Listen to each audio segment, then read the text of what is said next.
Сәлеметсіздер ме, құрметті оқушылар? Видео сабақ бойынша нұсқаулық.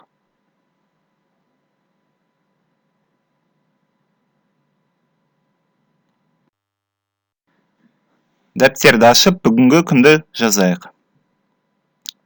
Тақырыбымыз квадрат теңсіздіктерді шешу. Бұл тақырыпты қайталаймыз. Сабақтың мақсаты квадрат теңсіздіктерді интервал әдісімен шешу жолдарын қарастыру. Еске түсіріп кетейік, квадрат теңсіздіктің осындай түрлері бар. Бастапқы екі теңсіздік қатаң теңсіздік болып саналады. Бұндай кезде интервал әдісіне салған кезде нүктелерді боямаймыз. Және де сан аралықта жай жақша қойылады. Келесі қатаң емес теңсіздіктерде нүктелер боялады және жақша тік жақша қойылады. Ары қарай бірінші және үшінші теңсіздік. Үлкен және үлкен немесе тең кезінде екі нүктенің шетін штрихтаймыз.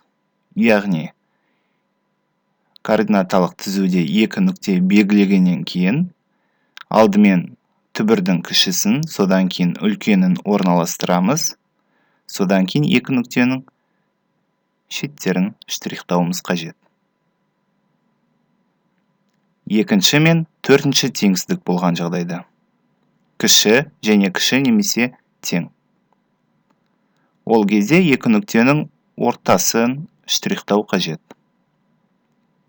Координаталық тізу екі нүкте белгіленеді. Түбірлердің кішісі сол жағына, үлкені оң жағына. Осы екі нүктенің ортасын штрихтаймыз.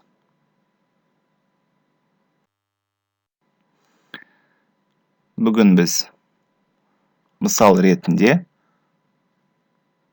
номер 18-7-нің төртінші есебін қарастырамыз.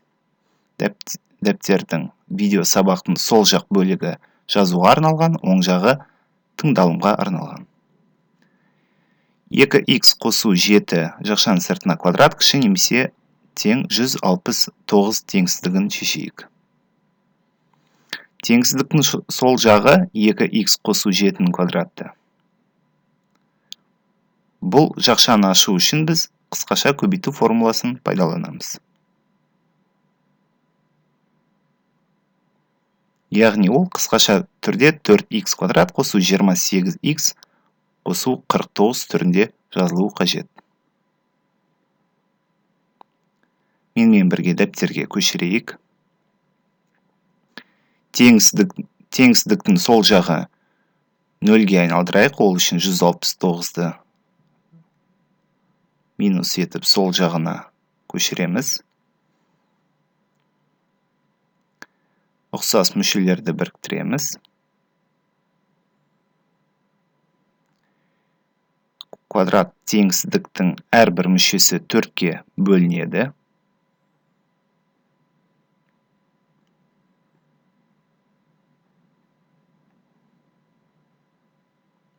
Сонымен соңғы қарапайым квадрат теңсіздік шықты.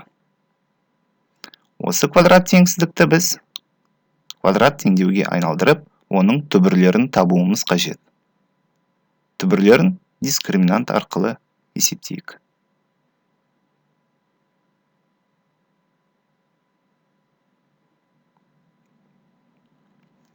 Дискриминанттың мәні 169. Оның квадрат түбірі 13-ке тең. Бірінші түбір.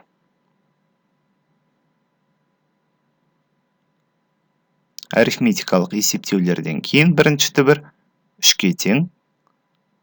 Ал екінші түбіріміз минус 10-ға тең екені шығады.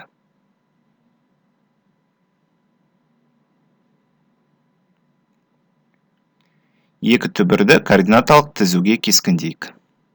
Олардың кішісі минус 10, үлкені 3. Теңсіздіктің таңбасы қатаң емес болғандықтан нүктелер боялды. Және де кіші немесе тең болғандықтан біз екі нүктенің ортасын штрихтауымыз қажет.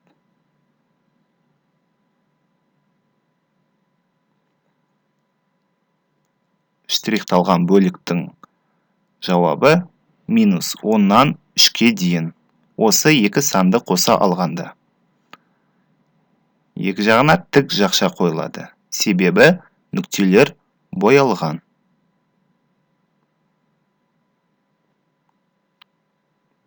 Осы мысалға қарай отырып, өздік жұмысқа көшейік.